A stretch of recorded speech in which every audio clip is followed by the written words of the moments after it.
থেকে যদি পিছন পাশে আসে যদি ধরা যায় তো এদিক দিয়ে ঢুকে হ্যাঁ সামনে গেলে ওরা করে এগুলোর কাছে তো কিছু নাই ওরা যখন বুলেট মারে তখন ব্যাক করে আমরা তো দেখতে কাছে ওই যে দেখছেন কতগুলো পোলাপান ওই যে ইটের সামনে তারপরে হতে পারে ওই জায়গায় কতগুলো তারপরে ওগুলোকে পারে না কত কত দূরে ওরা বুলেটের লেগে ওরা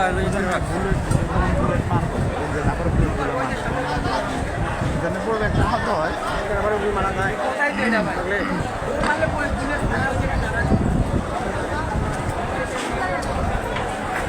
ওরা তো অস্ত্র সরসম্রাট তাহলে ওরা তো এমন গেছে কত থানার সামনে কত বাসার সামনে গেছে